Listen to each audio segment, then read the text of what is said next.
Esta guía lo que busca es dar un panorama sobre el abordaje de temas de discapacidad con enfoque de derechos humanos. Entonces cuenta con un apartado donde explica lo que es la Convención sobre los Derechos de las Personas con Discapacidad y algunos artículos que consideramos desde la REDI, la Red por los Derechos de las Personas con Discapacidad, que es la organización desde la cual hice esta guía, consideramos que son importantes como para que un comunicador o una comunicadora pueda elaborar una cobertura de estos temas con el enfoque adecuado. Después, bueno, hay consejos sobre el abordaje de estas temáticas, hay algunos conceptos de accesibilidad que nos parecen importantes a la hora de trabajar estos temas y tiene un formato muy amigable porque es corta, es concisa y busca ser una herramienta para todos los comunicadores y comunicadoras. ¿Cuáles son, Verónica, los problemas más habituales con que te encontrás, que fue seguramente lo que te llevó a escribir esta guía, o los errores? Mira, hay muchos. Por un lado, muchas veces se utilizan cuestiones asociadas, de discapacidad asociadas con algunos temas políticos, como por ejemplo hablando de que un determinado gobierno es autista o tiene esquizofrenia o es sordo o es ciego.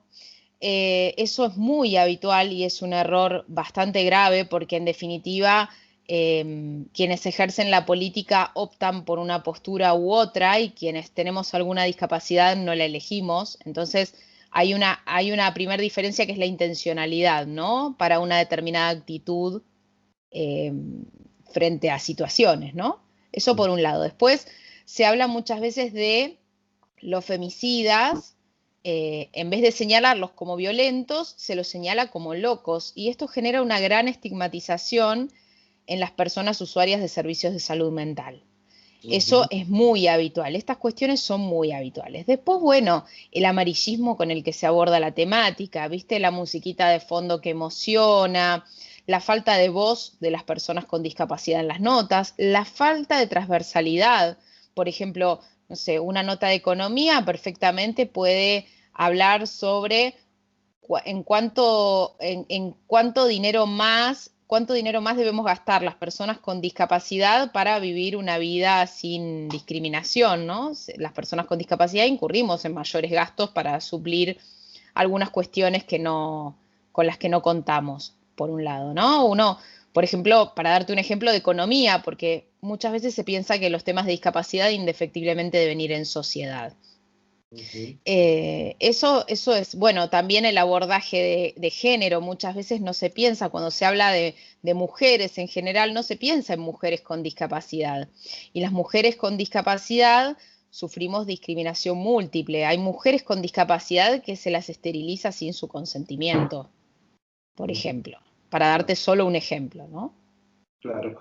Si vos tuvieras que decir o tuvieras que dar un consejo, aunque suene feo, desde el lugar de periodista y además desde el lugar en el cual vos estás como con tu discapacidad, ¿qué es lo que le dirías a todos aquellos que de alguna manera a veces hasta desprecian esta visión que vos pretendés difundir de alguna manera y que a veces hasta se hacen los democráticos diciendo que se igualan? Es decir, los discapacitados son como las demás personas, ¿no?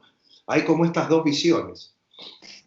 Mira, el primer consejo, vamos a empezar con la parte más amable. El primer consejo que yo daría es que vean a la persona con discapacidad como una persona, porque muchas veces se nos ve a las personas con discapacidad como inferiores, ¿no? Incluso con el derecho que se arroga al resto, y muchas veces los y las periodistas, de juzgar, de hacer un juicio de valor sobre lo que uno puede hacer y lo que no, ¿no? Me parece que eso es muy complejo. Eso por un lado. Y muchas veces hay que implementar cuestiones para igualar oportunidades. La igualdad no es igualdad lisa y llana, es igualdad de oportunidades. Sí, muchas veces se ve a las personas con discapacidad como ventajeras. Eso se instaló mucho con el gobierno anterior cuando se hablaba de la quita de pensiones, ¿no? Me parece que hay que hacer una evaluación un poquito más amplia, porque si fuésemos todos iguales, no habría un 80% de personas con discapacidad sin empleo, todos los chicos y chicas estudiarían en las mismas aulas y no estarían segregados, no habría personas con discapacidad psicosocial en manicomios, encerradas. Digo, me parece que no somos todos iguales, algunos son más iguales que otros. Y para nosotros tener igualdad de oportunidades, digo nosotros las personas con discapacidad, necesitamos que se implementen apoyos, medidas de accesibilidad y ajustes razonables. Y bueno, es eso lo que hay que implementar para que haya acceso real a todos los derechos, ¿no?